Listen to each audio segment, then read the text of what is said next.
우리는 바쁘게 움직일 수밖에 없습니다. 편히 쉴 수도, 잠을 잘 수도 없습니다. 그러나 내일을 함께 꿈꿀 수 있다는 사실 하나는 약속할 수 있습니다. 그래서 우리는 위로가 됩니다. 때론 용기가 되고, 때론 정의가 되기도 합니다. 오늘도 희망을 품고 나아갈 수 있도록 대한민국 국민 모두의 꿈을 지키는 우리는 당신의 벗입니다. 우리 공화당.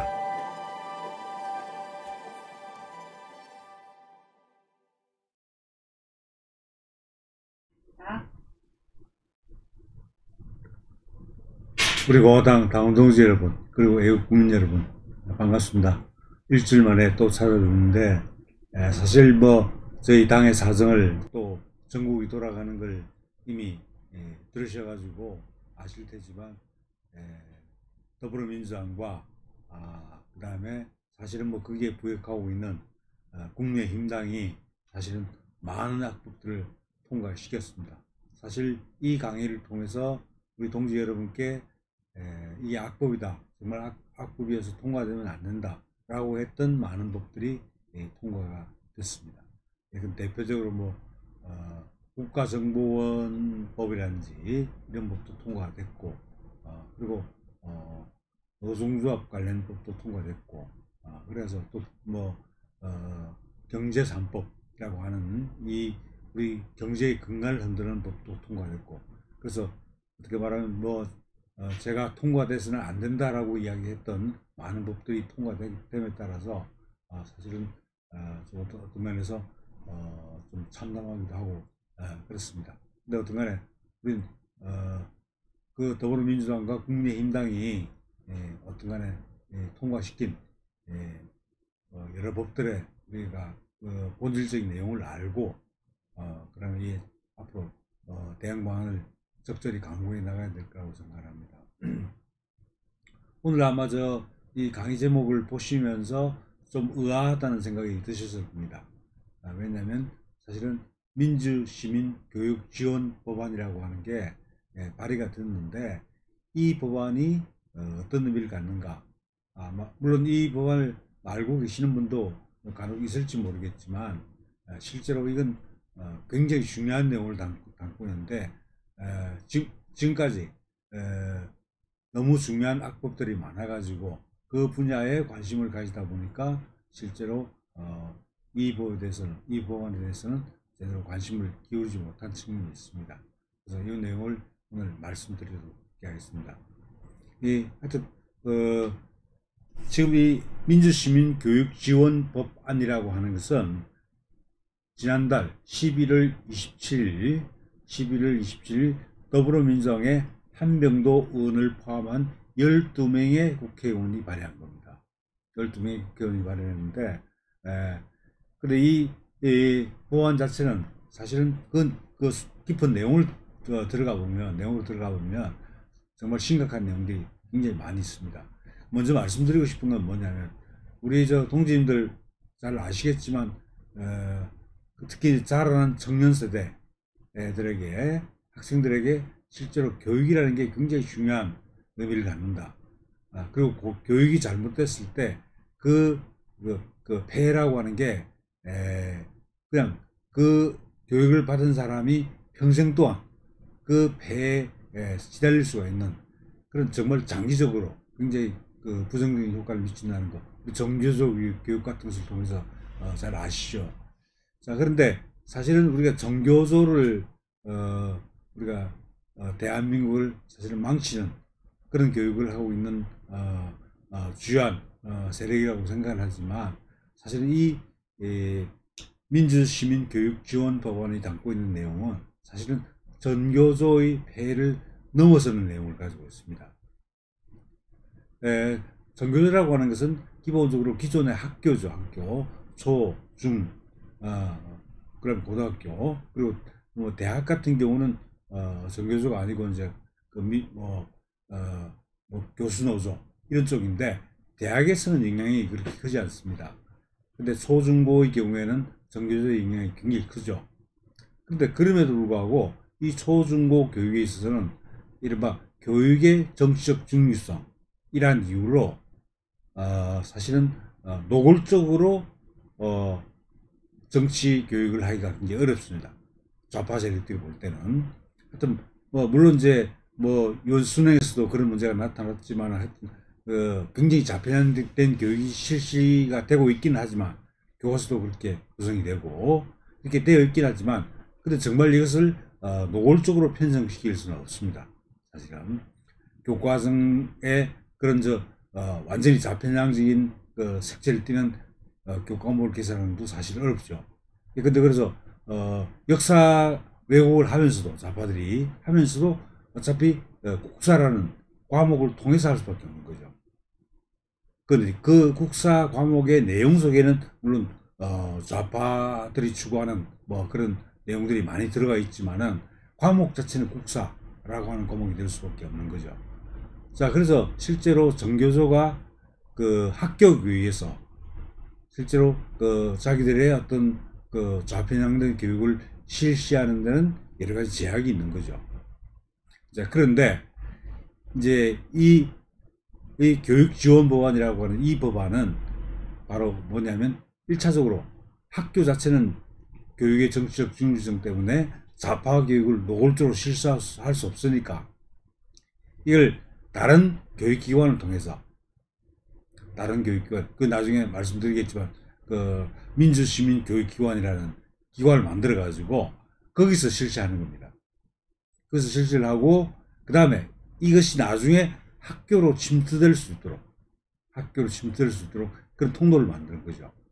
바로 이제 그런 구조를 짜는 것, 한마디로 말하면 좌파 사상, 좌파 이념 또는 좌파의 가치 이런 것들을 사실은 합법적인 또 제도화된 어떤 방식으로 뭐냐면 확산시키는 거. 바로 발판을 마련해주는 법안이 바로 뭐냐면 바로 이 민주시민교육지원법안입니다. 그냥 법안이라고 부르겠습니다. 간단하게 민주시민교육법안이라고 되어 있지만 교육지원법안이라고 되어 있지만 법안이라고 부르겠습니다. 그냥. 자, 그런데 이게 어떻게 됐냐면 여러분들 오늘 이게 이제 처음에 이제 발의된 게 11월 27일이라고 말씀드렸죠. 그리고 이게 이제 12월 30일에 뭐냐면 행정안전위원회에 회부가 됐습니다. 12월 30일에. 그래서 회부가 돼가지고 지금 입법 예고가 진행되고 있는데, 근데 입법 예고기관은 11월 30일부터 12월 14일 오늘까지입니다. 오늘까지가 입법 예고기간입니다. 그런데 아마 지금 들어가 보시면 아시겠지만은 제가 검색한 게 어제 저녁 늦게 제가 검색을 해봤는데 그때 이 법안에 대해서 약 1000개가 넘는 의견이 달렸습니다. 의견이 제출됐는데 그 1000개가 넘는 의견들이 거의 대부분 다 바로 반대 의견이었습니다. 법안을 제정하면 안 된다는 거죠. 이건 지금까지 있던 법을 바꾸는 게 아니고 새로운 법률을 제정하는 겁니다. 새로운 법률을 제정하는 제정안인데 그래서 이게 얼마나 심각한 내용을 가지고 있는지를 일반 국민들도 많이 아시는 것 같아요. 1000건이 넘는 그 의견이 제출됐는데 그 대부분이 반대 의견이었다는 것은 심각성을 많이 느끼고 있다는 걸 이제 보여주는 거라고 볼 수 있고, 또 사실은 이 대학 특히 이제 그 좌파 성향의 교수들이 뭐냐면 이 법안을 준비하는 작업을 지금까지 치밀하게 해왔습니다. 그 학교 교육, 지금까지 뭐 교육법에 따라서 실시되는 학교 교육, 제도 교육 이 차원에서 좌파 사상을 침투시키는 데는 한계가 있다는 거죠. 그래서 또 어떻게 하면 이걸 제도화된 기관으로 만들어 가지고 이걸 국가나 지방자치단체 예산 지원을 받아서 아예 제도적으로 좌파 사상을 전파시킬 수 있는 그런 교육 제도를 만들려고 하는 겁니다. 바로 이게 이 법안의 내용입니다. 그러면 이 법안을 그 만드는 목적이 뭔가? 이 법안에 나와 있는 그 입법 목적을 보면 말은 그럴듯하게 했습니다. 이미 아시겠지만은 좌파들은 자기 자신의 그 숨겨진 본래의 목적 또는 본래의 의도, 이것을 잘 드러내지 않습니다. 겉으로는 굉장히 합법적인 것처럼, 또 기존의 우리 대한민국의 헌법적 가치나 헌법적 질서를 존중하는 것처럼 그렇게 겉으로는 표현을 합니다. 그런데 실제로 들어가 보면 뭐냐면 그 내용이 전부 좌파들이 자기들의 목적을 관찰하는, 그 숨겨진 목적을 관찰하는 그런 기구, 제도 같은 걸 만드는 거죠. 이 법안의 경우도 마찬가지입니다. 겉으로는 뭐라고 하고 있냐면 이렇게 얘기합니다. 주권자인 국민이 민주적 가치관과 태도 등 민주 시민으로서의 자질과 역량을 갖출 필요가 있다. 그러니까 민주적 역량을 갖춰주기 위해서 일반 국민들에게 민주 시민으로서의 자질과 역량을 함양시켜주기 위해서 바로 이 법안을 발의한 거다. 이렇게 이야기를 하고 있는 겁니다. 그래서 그냥 민주 시민으로서의 역량, 자질, 이걸 키운다. 이거 마치 어떻게 보면 굉장히 중립적인 것처럼 보이죠. 민주 시민이라는 것도 사실은 뭐 우리 헌법이 추구하는 게 자유민주주의이긴 하지만 하여튼 민주라는 요금을 넣었습니다. 그래서 민주시민이라고 이름 붙이고 그 다음에 하여튼 자질과 역량을 함양한다. 이걸 길러준다. 이것을 목적으로 놓고 있는 겁니다. 자, 그런데 그러면 어떤 이런 목적을 가지고 어떤 교육을 실시하느냐. 근데 여기 이제 좀 우리가 이 법안을 발의한 사람들의 의도를 알 수 있습니다. 뭐냐면 일상생활의 각 영역에서, 자, 일상생활의 각 영역입니다. 이 학교가 아닙니다. 우리가 평생교육을 포함해서 여러 가지 교육기관들이 많죠. 그러니까 일상생활의 각 영역에서 민주주의를 실현하는 데 필요한 자질과 역량을 기르는 교육, 이게 민주시민 교육이라는 겁니다. 자, 생활의 각 영역에서 하여튼 민주주의를 실현하는 데 필요한 자질과 역량을 길러주는 교육이 민주시민 교육이라는 거죠. 근데 거기에 이제 나열을 하고 있습니다. 구체적으로 그게 어떤 내용이냐? 선거 정치 교육. 이제 감이 오시죠? 선거 정치 교육을 제일 앞장세우고 있습니다. 선거가 있을 때 어떤 정당과 어떤 후보자를 선택하는지에 대한 교육일 수도 있는 거죠. 교육이 포함되는 것이죠.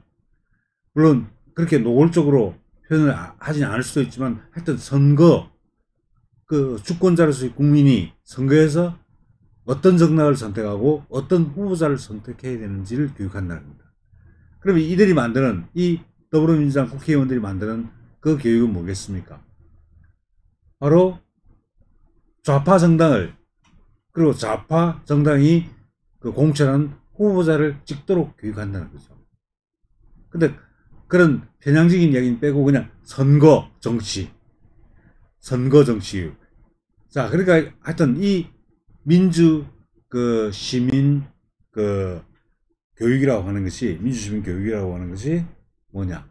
선거 정치 교육. 이것이 핵심적인 내용으로 들어간다는 겁니다. 자, 그 다음에 다른 것들을 쭉 나열하고 있습니다. 근데 뭐 타인에 대한 배려와 존중. 이건 이제 포장하는 겁니다. 타인에 대한 배려와 존중. 그 다음에 공동의 문제 해결에 함께하는 공동체의식. 그 다음에 민주시민으로서 소통 능력. 그 다음에 허위 조작 정보 판별 능력. 이런 것들을 가르치는 교육과정이다. 이렇게 이야기하고 있습니다. 자, 선거 정치 교육. 그렇죠. 그 다음에 뭐 공동체 의식 함양. 그 다음에 소통 능력. 그리고 허위 조작 정보 판별 능력. 이게 사실은 다 하나로 뭉쳐져 있는 겁니다. 뭉쳐서 뭐 단순하게 간단하게 말씀드리면 뭐냐면, 자, 좌파 정당, 좌파 정치인을 선택하도록 하는 그런 교육이고, 그러기 위해서는 뭘 했냐, 좌파와 우파를 구분할 줄 알아야 되고, 그게 바로 판별 능력입니다. 허위 조작 정보 판별 능력입니다. 그러니까 우파 정보와 우파의 어떤 그 우파 세력에서 전달하는 사상이나 이념하고 좌파를 구분한다는 겁니다. 그래가지고 우파에서 전달하는 내용들은 전부 가짜로 바로 규정을 해버리고, 그래서 좌파 성향의 그런 사상이나 어떤 이념 같은 것을 선택하도록 만드는 거죠. 그런 거고, 그다음 소통 능력. 이 소통 능력이라고 하는 게 꼭 뭐 우파 좌파 구별되는 것은 아니지만, 어떤 간에 그 집중적으로 소통 능력을 기르겠다는 겁니다. 한마디로 말하면 좌파 이념을 지지하는 사람들을 소통 능력을 갖게끔 그렇게 기르겠다는 겁니다. 말 잘하게, 토론에서 안 지게 이렇게 만들겠다는 겁니다. 이게 중요한 내용이고, 공동체식. 이때 공동체식은 뭐 아시겠지만, 좌파들은 사실 우파를 공동체 구성으로 보지 않습니다. 자기들이 사실은 지배하고 자기들이 통제하는 그런 공동체, 그게 공동체지, 우파와 공존하는 공동체, 또는 우파가 오히려 지배력을 갖는 공동체, 그런 공동체를 인정을 안 합니다. 그런 공동체는 깨버립니다. 공동체를 와해시키려고 하죠. 심지어 뭐 대한민국이란 그 가장 큰 공동체조차도 사실 깨려고 하는 게 좌파 세력들입니다. 근데 어떤 간에, 자, 선거 정치 교육, 그리고 이 소통 능력 길러준다. 그 다음에 판별 능력을 길러준다. 이런 것을 길러주는 그런 교육이 민주시민 교육이고, 이 민주시민 교육을 하기 위한 여러 가지 기관과 그 다음에 제도를 만드는 겁니다. 민주시민 교육을 실시할 수 있는 그런 기구와 또는 기관 또는 거기에 필요한 행정적, 재정적 지원을 가할 수 있도록 만들어줍니다. 우리 동지님들께서 아마 들어보셨겠지만, 사실은 이제 그 이탈리아에 그람시라고 하는 그 마르크스주의자가 있었죠. 그람시가 그 제기한 이 중요한 이론이 헤게모니 이론이고, 그 다음에 거기서 나온 이론이 바로 뭐냐면, 바로 이제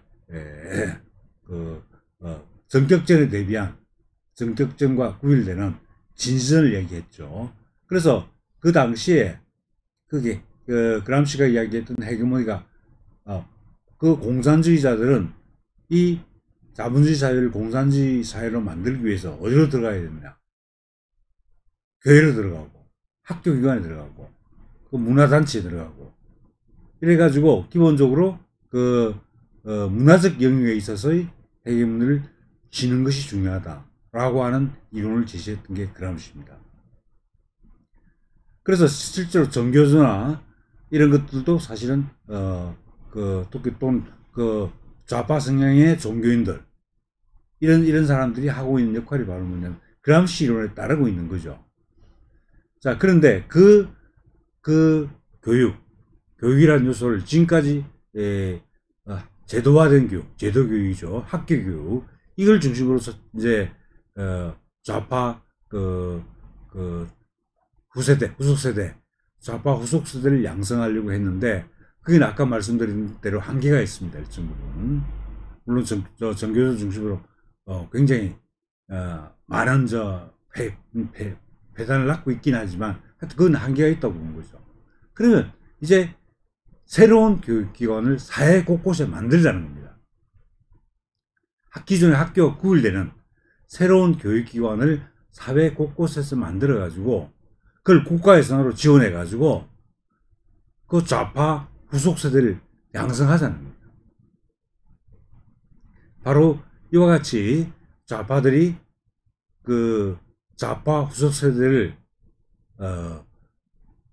학교와 거의 같은 수준의 법적인 보호를 해주면서 국가 예산으로 또는 지방자치단체 예산으로 이걸 실시하도록 하자는 것이 바로 이 법안의 바로 목적이라고 할 수 있습니다. 자, 그러면 그걸 어떻게 설명을 드릴 수 있냐면 이 민주 시민 교육을 여기서 이 법안에서 정리를 하고 있습니다. 정리를 하고 있는데 간단히 말씀드리면 민주 시민 교육이란 모든 국민이 헌법적 가치에 기초하여 일상생활의 각 영역에서 민주주의를 실현하는 데 필요한 자질과 역량을 기를 수 있도록 하는 모든 형태의 교육이라고 되어 있습니다. 여기서 굉장히 애매한 용어를 사용하고 있죠. 헌법적 가치에 기초하여 이렇게 되어 있습니다. 근데 헌법적 가치는 이 좌파들은 이 헌법적 가치를 우리가 흔히 말하는 자유민주주의에 입각한 헌법적 가치로 해석을 하지 않습니다. 그냥 민주주의. 지난번에 문재인 좌파 독재 정권에서 개헌을 시도할 때 자유민주주의에서 자유를 빼려고 했었죠. 그죠? 그거 같은 맥락입니다. 그러니까 여기서 말하는 헌법적 가치는 좌파적 관점에서 해석된 헌법적 가치입니다. 그래서 헌법적 가치에 기초해서 일상생활의 각 영역에서 그러니까 민주주의를 실현하는 데 필요한 역량. 이 민주주의, 자유민주주의 아닙니다. 민주주의입니다. 그냥 자유를 뺀 민주주의입니다. 그래서 민주주의를 실현하는 데 필요한 우리가 정확하게 하려면 자유민주주의를 실현하는 데 이렇게 돼야 되겠죠. 근데 그거 빠졌습니다. 이건 지난번에 개헌안 하고 같은 맥락입니다. 자유를 빼버린 겁니다. 그 민주주의를 실현하는 데 필요한 자질과 역량을 기를 수 있도록 하는 모든 형태의 교육, 이것을 민주시민교육이라고 합니다. 그런데 이 놀라운 사실은 뭐냐면 이 민주시민교육에 대해서 여러 가지 제도가 많이 만들어져 있는데 놀라운 것은 뭐냐면 이 보칙에 보면 어떤 내용이 포함되어 있냐면 이 유사 명칭을 사용을 하지 못하도록 하고 있습니다. 여기 보면 민주시민 교육원 또 민주시민교육위원회 이런 걸 또는 민주시민교육기관 이런 여러 가지 기관이나 조직을 만들게 되는데 이 기관들은 기본적으로 등록을 하게 돼 있거나 하여튼 법에 의해서 설립을 하게 돼 있는데 일반 다른 기관은 민주시민교육이라는 용어를 사용하지 못하도록 만들었습니다. 예컨대 좌파 정권과 좌파 자치단체장이 그다음 민주시민교육기관을 지정을 했다고 하면 우파 쪽에서 대항해서 만들어야 될 거 아닙니까? 근데 우파 쪽에서 그렇게 근데 그 명칭을 사용해서 등록을 하면 안 받아줍니다. 민주시민교육기관으로 등록을 받아주지 않습니다. 자, 그러니까 국가로부터 법적인 지위를 확보할 수가 없죠. 그러면 이 명칭을 사용하지 못하게 되는 겁니다. 이 명칭, 민주시민교육기관이라는 명칭을 사용하지 못하는 거죠. 그래서 어떻게 말하면 좌파가 민주시민교육원, 교육위원회, 교육기관 이런 것들을 독점할 수 있는 겁니다. 그리고 거기다가 천문학적인 예산을 지원을 해줍니다. 바로 이렇게 만드는 법안이 바로 뭐냐면 이 법안이고, 근데 그 민주시민교육기관이라는 건 뭐냐? 교육기관이라는 것은 그 법안에 보면 뭐라고 규정을 하고 있냐면 민주시민교육을 실시할 수 있는 능력을 갖춘 법인, 단체 또는 시설 이렇게 되어 있습니다. 법인, 단체, 시설 이렇게 되어 있습니다. 자, 그런데 법인, 단체, 시설 이건 기본적으로 이 법안에서 사실상 암묵적으로 존재하고 있는 건 하여튼 좌파 법인, 좌파 단체가 설립한 법인 또는 단체 또는 좌파 단체가 가지고 있는 시설 이런 것들을 바로 민주시민교육기관으로 이름을 붙이게 되는 거죠. 그런 하여튼 아까 말씀드렸던 대로 우파 기관은 이걸 설립 못합니다.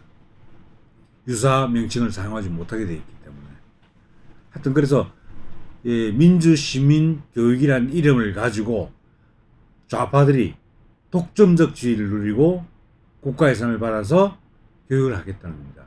바로 이게 바로 이제 이 법안의 핵심적인 내용이다 말씀드리고, 그 다음에 이제 민주시민 교육을 실시하는 기본 원칙이 있습니다. 근데 여기서 마치 장식용 비슷하게, 그렇죠, 굉장히 운용하기에 따라서는 굉장히 중요한 의미를 갖는 규정이 있습니다. 기본 원칙을 써내놓으면서 그게 이제 3조에 이제 기본 원칙 규정되어 있는데, 3조 3항에 뭐라고 되어 있냐면, 민주시민교육은 공정성과 중립성을 담보하여야 하며 특정 정파의 의견 관철을 위한 방편으로 사용돼서는 안 된다. 자, 공정성과 중립성, 그리고 특정 정파에 치우쳐서는 안 된다. 이런 규정을 두고 있습니다. 그런데 사실은 이 공정성과 중립성은, 이건 우리가 일반적으로 이해하는 공정성과 중립성이 아닙니다. 좌파들이 자신들의 관점에서 이해하는 공정성과 중립성이죠. 문재인이가 어떻습니까? 공정 이야기 많이 했죠. 근데 우리 우파들의 입장에서 볼 때는 전혀 공정하지 않죠. 그런데 좌파 세력들은 그걸 공정하다고 우깁니다. 여기서 말하는 것도 마찬가지입니다. 자, 민주시민교육이 공정성과 중립성을 가져야 된다고 얘기합니다. 근데 이 공정성과 중립성은 좌파적 관점에서 보는 공정성과 중립성입니다. 그리고 특정 정파의 의견을 관철시키는 그런 목적으로 이게 사용돼서는 안 된다. 그렇게 하죠. 근데 사실은 이거는 어떤 의미를 갖냐면, 우파 진영의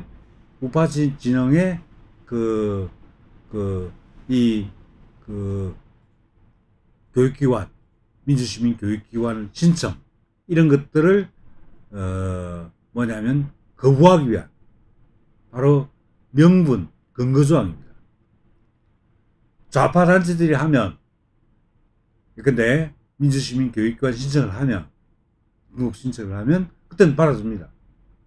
근데 우파 단체가 그런 민주시민 교육기관을 등록 신청을 하면, 그때는 이게 우파에 편향되어 있다, 특정 정파에 편향되어 있다라는 이유로 이걸 거부할 수 있는 거죠. 등록 신청을 해도 거부할 수 있는 겁니다. 바로 그렇게 악용되는 겁니다. 마치 겉으로는 그 공정성과 중립성을 보장하는 것처럼 보이지만, 오히려 우파 진영의 요구를 거부할 수 있는 그런 어떻게 말하면 그런 정말 심각한 편향성을 띠는 독소조항, 이게 바로 이 조항입니다. 그래서 정말 말이, 언어가 좌파들이 사용하는 용어의 의미와 그 다음에 우파들이 사용하는 용어의 의미가 굉장히 다르다는 거죠. 그래서 좌파들은 자기들의 관점에서만 이걸 해석하고 적용하는 겁니다. 우파 진영이 들어서 여지를 안 주는 겁니다. 바로 그 부분이 있고, 그 다음에 또 하나 중요한 것은, 그 3조 5항에 보면, 민주시민교육기관의 조직과 활동의 독립성과 자율성은 보장되어야 한다. 이게 굉장히 무시무시한 조항입니다.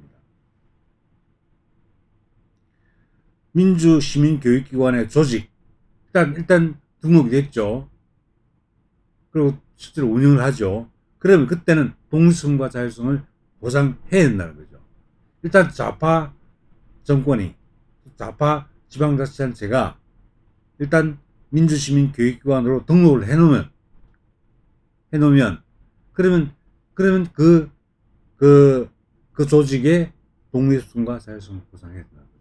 즉, 정권이 바뀌거나 이렇게 하더라도 흔들지 말라는 얘기입니다.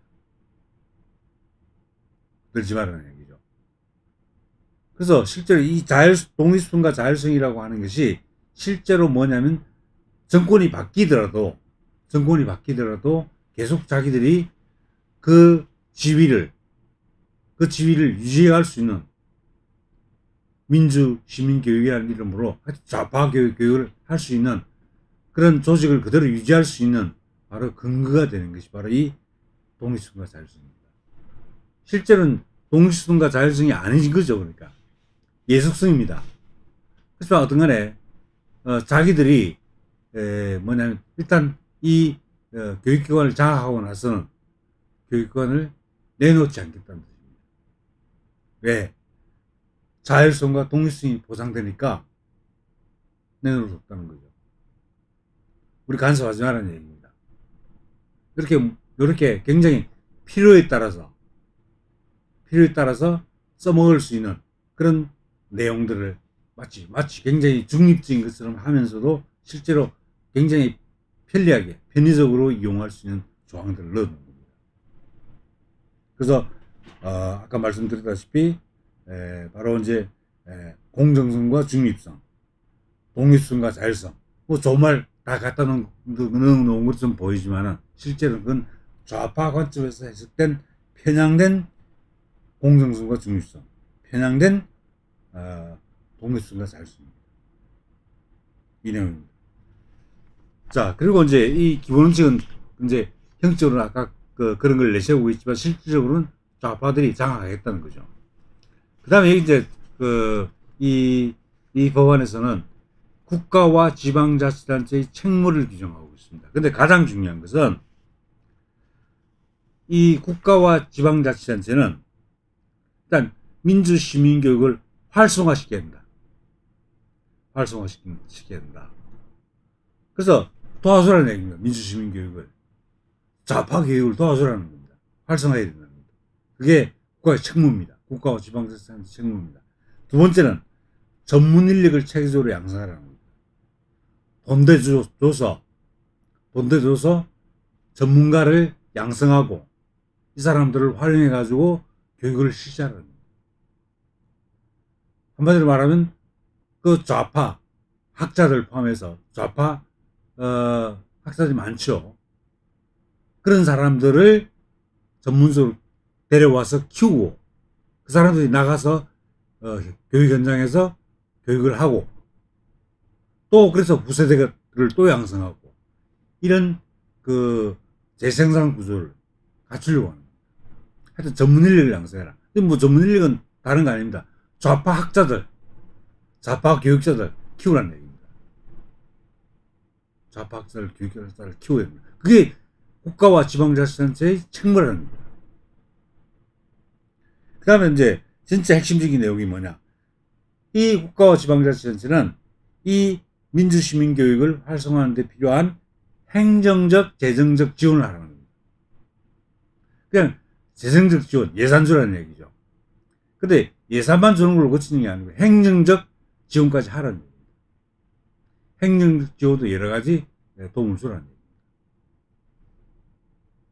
바로 이와 같이 이 민주시민교육 기관에 대해서는 하여튼 행정적, 재정적 지원을 바로 하도록 하고 있는 것이 바로 뭐냐. 바로 이게 이 법안입니다.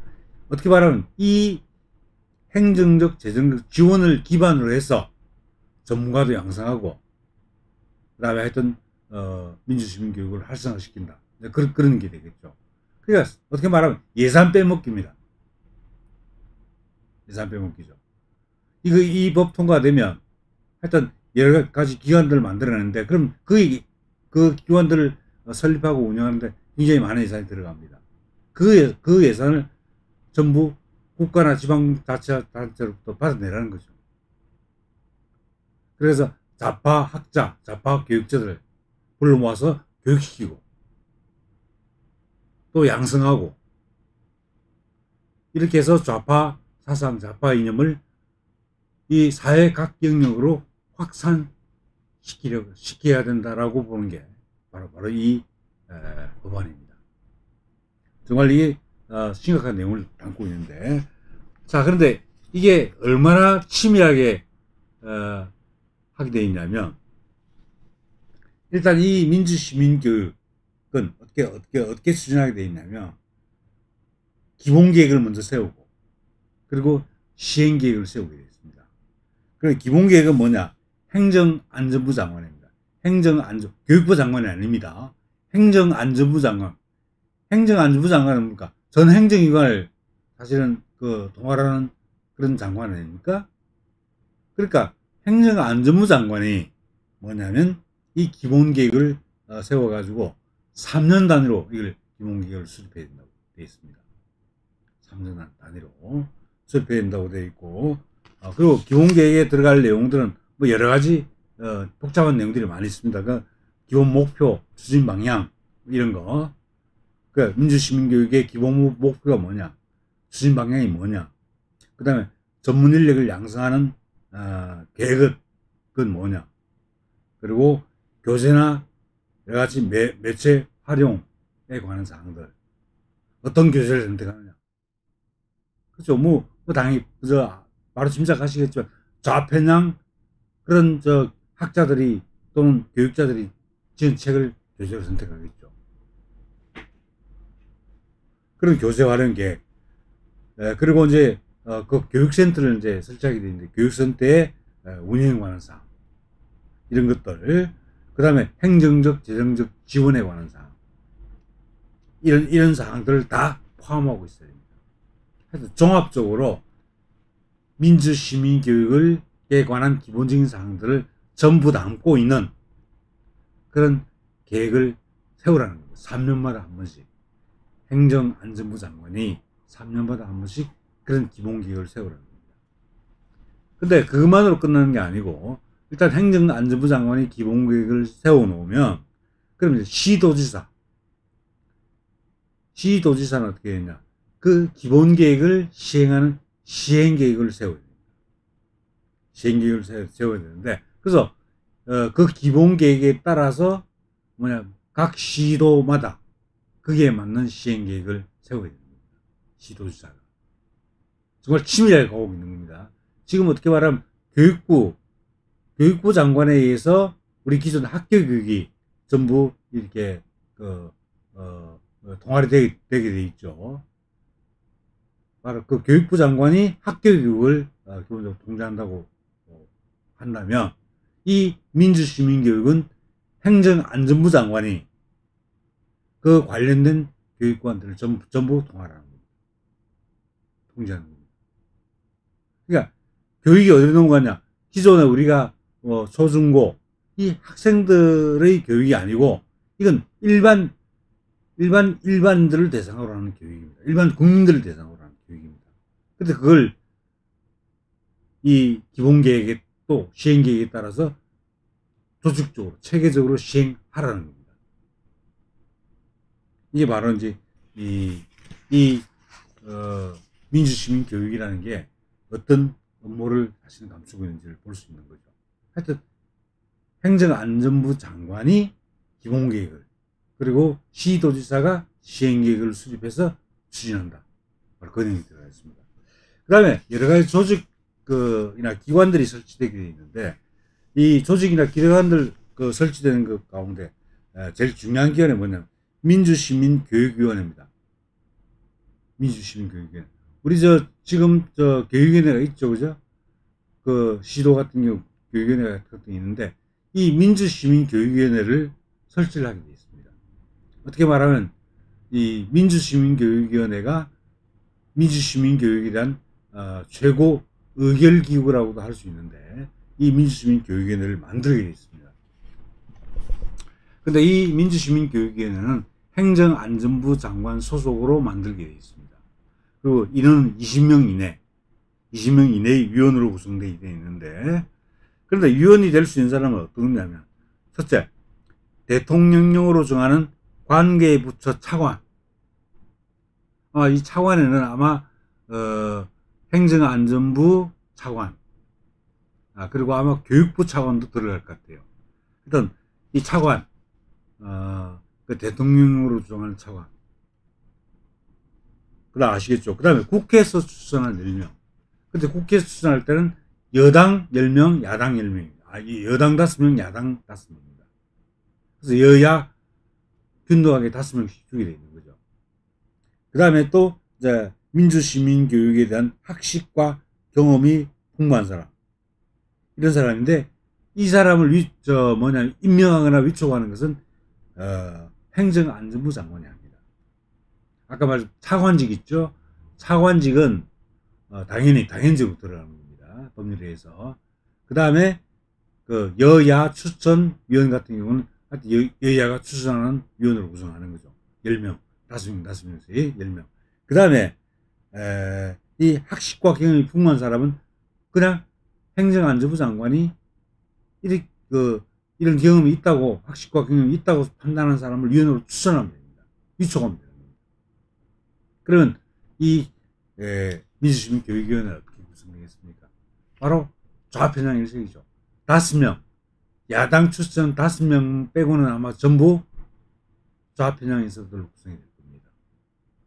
그러니까 20명을 구성한다고 하면 15명은 좌편향 위원들로 구성되고, 야당 추천 5명 정도만 아마 그래도 그나마 어떤 간에 반대를 할 수 있는 그런 위원들로 구성이 될 겁니다. 그러면 이 천편일률적으로 하여튼 여당 일색에 좌파 일색에 그런 위원회가 구성될 수밖에 없죠. 사실은 그 지금 문재인 좌파 독재 정권이 지금 그 21대 총선에서 자기들이 170석 넘는 의석을 확보한 게 지금 이런 법을 통과시킬 수 있는 절호의 기회라고 보는 거죠. 한번 법을 만들어 놓으면 지금의 야당이 나중에 다수당이 되지 않는, 이거 잘 없죠. 폐지하기 어렵습니다. 한번 기관 같은 거 설립해 놓으면 그걸 없애기 어렵습니다. 바로 그걸 노리고 있는 겁니다. 그러면 하여튼 이 교육위원회라고 하는 것은 하여튼 좌파들이 절대 다수를 차지하고 있는 그런 위원회입니다. 근데 이 위원회가 민주시민 교육에 관한 전반적인 사항을 다 결정합니다. 전반적인 사항을 다 결정합니다. 그래서 어떤 간에, 그래서 실제로 민주시민 교육위원회라고 하는 것이 실제로 그 민주시민 교육에 관한 전반적인 사항에 대한 결정을 다 갖는데, 철저히 여당 중심의 위원들로 구성될 수밖에 없기 때문에 결국 문재인 정권의 입맛에 맞는 사람들을 뽑아가지고 그렇게 운영하겠다는 겁니다. 근데 여기서 또 걱정되는 게, 이 국민의힘당이 과연 이걸 반대할 수 있을까? 이 법안을. 왜 그런 우려를 하게 됐냐면, 어떤 간에 야당이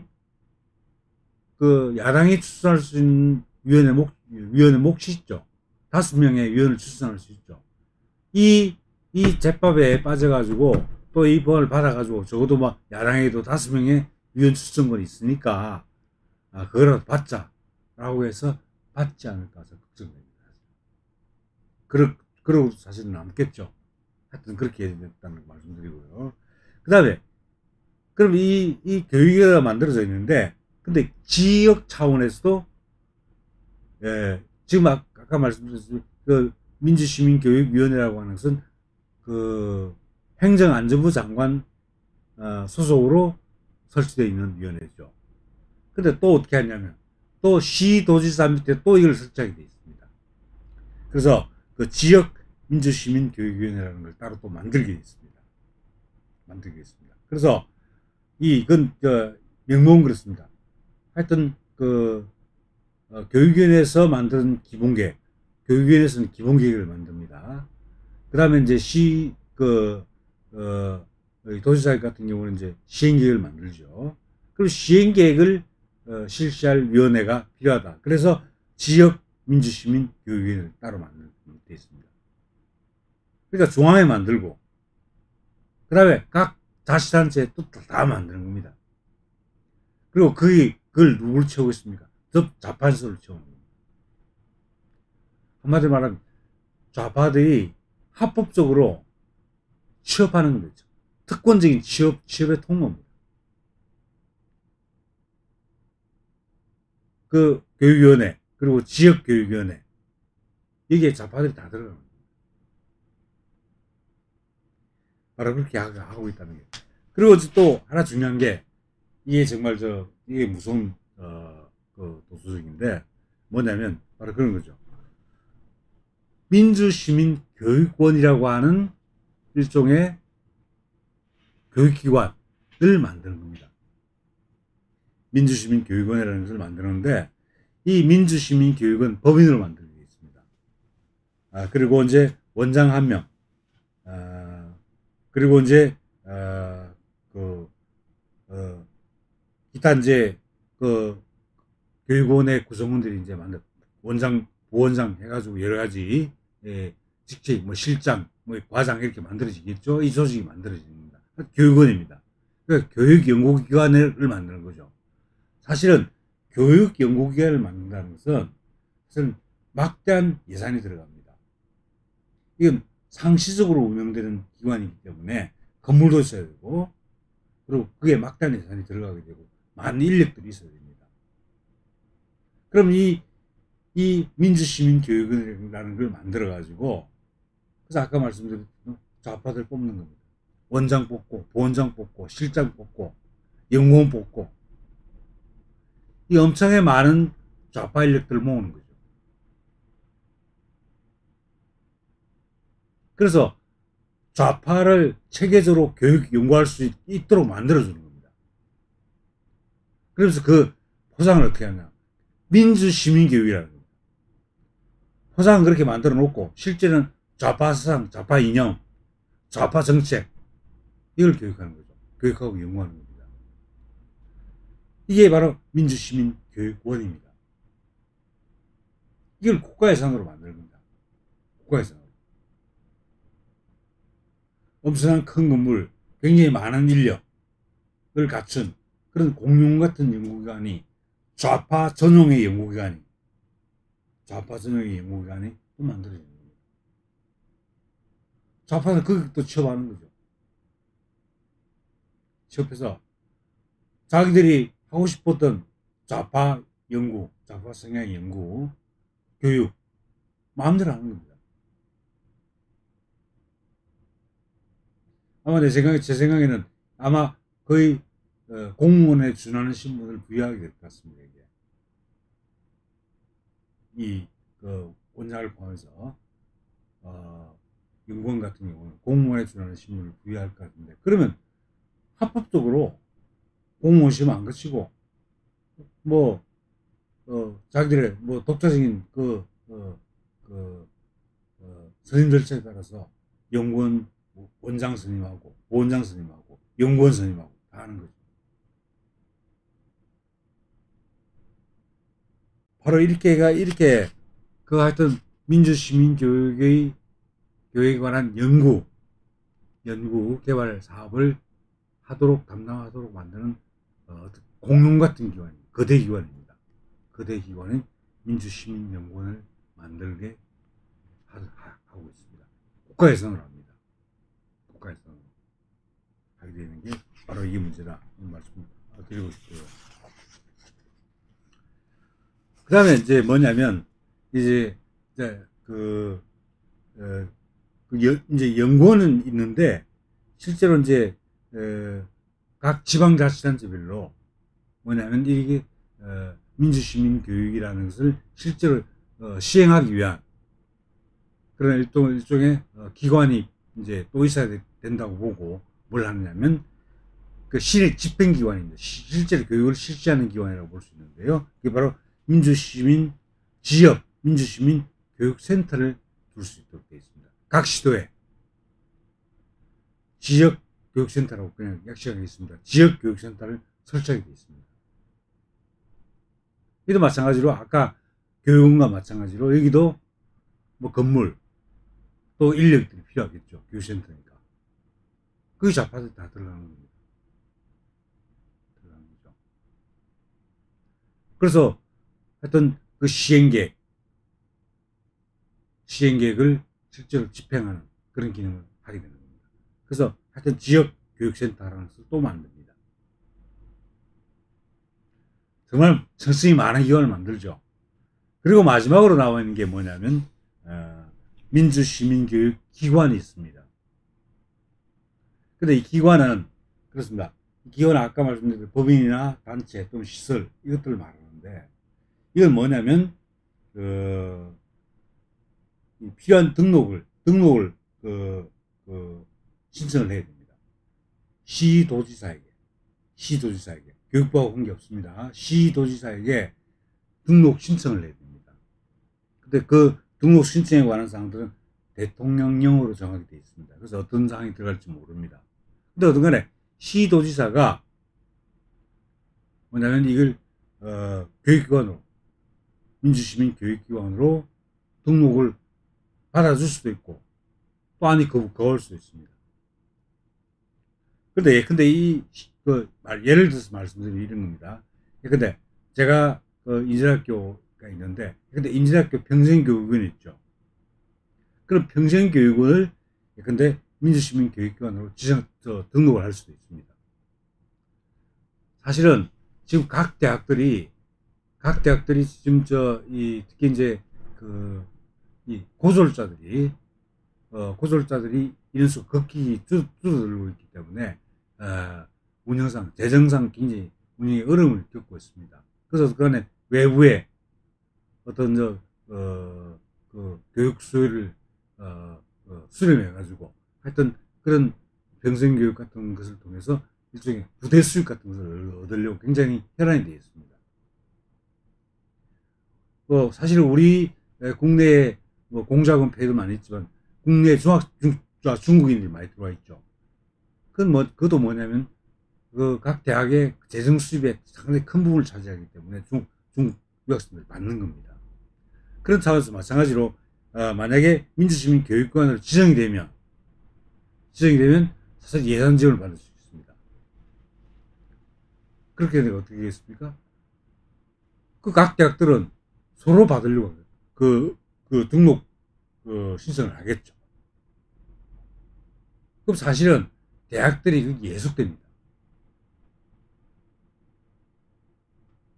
이 법에 의해서 설치된 그런 아까 말씀드렸던 위원회 같은데, 또는 연구원 같은 이런 기관에 예속되는 거죠. 아마 좌파 교육 정책에 바로 그게 얽매이게 되는 거죠. 또 그렇고, 근데 지금 좌파들, 노동조합도 그렇고, 좌파들이 단체를 많이 가지고 있습니다. 뭐, 예를 들면, 지하철 노조 같은 데서 교육 같은 거 실시 많이 하죠. 아마 지하철 역사 같은 데 가보시면 노동법 교육 이런 거 한다고 많이 포스터 같은 거 붙어 있는 거 보실 텐데, 이런 기관을 원래는 그 노동조합의 비용으로 하는 집행을 해야 되죠.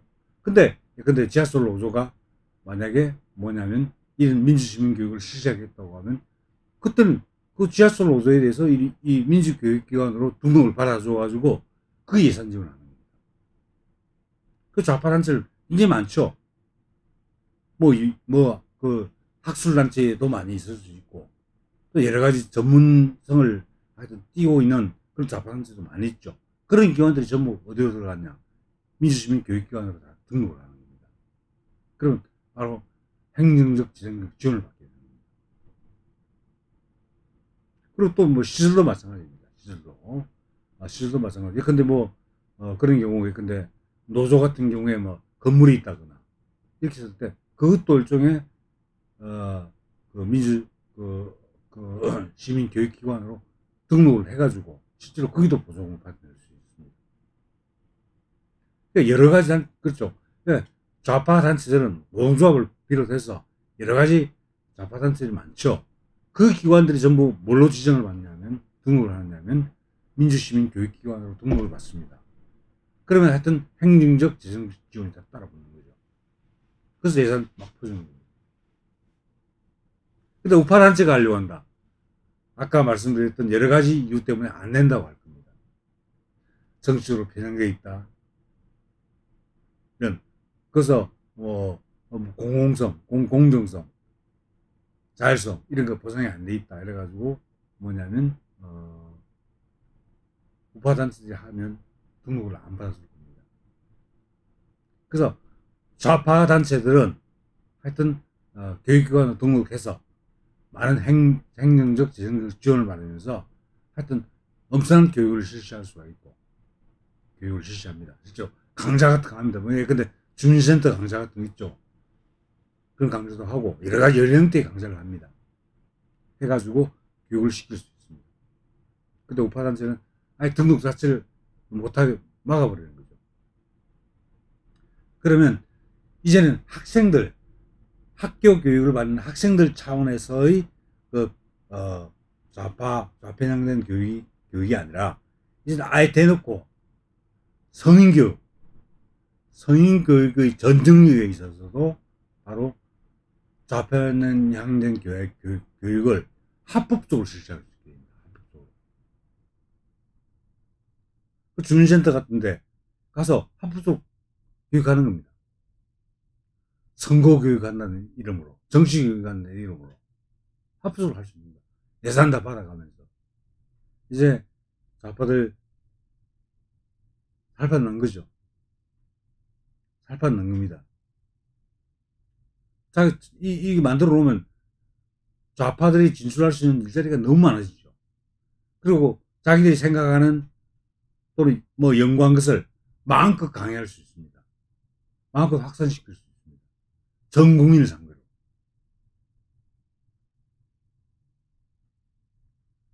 바로 그래서 어떻게 말하면 전 국민을 세뇌시키는 겁니다. 전 국민을. 어떻게 말하면 언론이, 좌편향된 언론이 전 국민을 세계 세뇌시키려고 하는 것과 마찬가지로 실제로는 이 교육을 통해서 전 국민을 세뇌시키는 겁니다.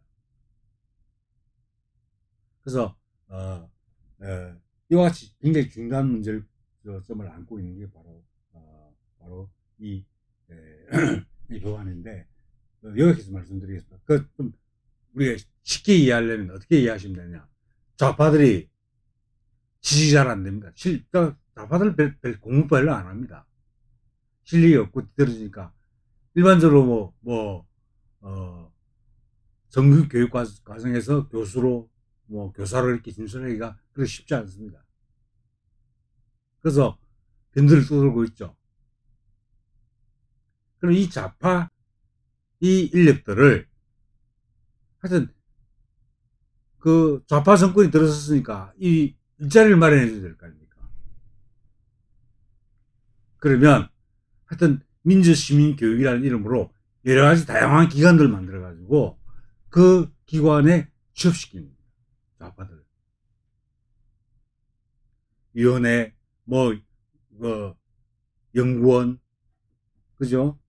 그리고 교육센터, 그리고 교육기관, 이런 곳에서 취업을 시키거나, 거기 나가서 출강을 하게 만들거나, 강의를 나가게 만들거나, 이렇게 해가지고 취업시키는 겁니다. 그리고 또 이들의 지위는 법에 의해서 보장되는 합법적인 지위입니다. 그 당당하게 좌편향된 교육을 전 국민을 상대로 해서, 사회 모든 영역에서 전 국민을 상대로 해서 시행을 할 수 있겠습니다. 그리고 노골적으로 밝히고 있습니다. 선거 정치 교육을 할 수 있다고 되어 있습니다. 선거 정치 교육. 선거 정치 교육을 할 수 있다고 되어 있기 때문에 사실은 그걸 문제 삼기가 굉장히 곤란하죠. 이거 선거 정치 교육이다. 사실 좌파 지지 이론 같은 거 그런 내용의 강의를 하더라도 하여튼 이건 그 선거 정치 교육의 일환이다. 이렇게 이야기하면 사실은 전부 그 편향성 시비에서 벗어날 수가 있습니다. 하게 돼 있는 내용이니까 그걸 안다. 선거 정치 교육을 하게 돼 있으니까 이걸 했을 뿐이다. 라고 바로 그 변명을 할 수가 있습니다. 그렇게 해가지고 하여튼 전 국민을 상대로 세뇌 교육을 체계적으로 제도적으로 실시하려고 하는 악법, 이 악법이 바로 민주시민교육 지원법입니다. 그래서 이 법이 물론 이번 회기 내에 처리될 그 가능성은 많지 않지만은 근데 우리가 예의주시해야 될 부분입니다. 사실 좌파들에게 굉장히 어떻게 말하면 실질적인 이익이 돌아갈 수 있는 바로 법안입니다. 일자리도 생기고 돈도 벌고 그런 실질적인 이익이 돌아가는 그런 이 법안이기 때문에 앞으로 좌파들이 이걸 포장을 잘 해서 마치 문제가 없는 것처럼 이렇게 해가지고 아마 슬쩍 통과시킬 가능성이 높다. 저는 개인적으로 그렇게 보고 있습니다. 어떤 간에 앞으로 제가 악법이라고 했던 법안들이 다 그래도 통과돼서 제가 좀 강의하기도 좀 약간 좀 망설여지는 부분이 있습니다. 제가 이걸 악법이라고 강의하면 그렇기 때문에 통과시키려고 하는 거 아닌가 심지어 그런 우려도 드는데 하여튼 이런 좌파들의 밥그릇 챙겨주는 법안, 바로 이게 민주시민 교육 지원 법안이라는 거 꼭 기억하시면 되겠습니다. 지금 오늘은 이제 이 법안에 대해서 말씀드렸고 다음 주에는 제가 통과된 법률 가운데서 지난번에 이미 됐거나 또는 통과될 법률안 가운데 중요한 의미를 갖는 법률안, 이것에 대해서 다음 주에 강의를 해드리도록 하겠습니다. 오늘 강의 시작이 약간 늦었는데 그 점 좀 넓게 양해해 주시기 바랍니다. 그럼 다음 주에 뵙도록 하겠습니다. 감사합니다.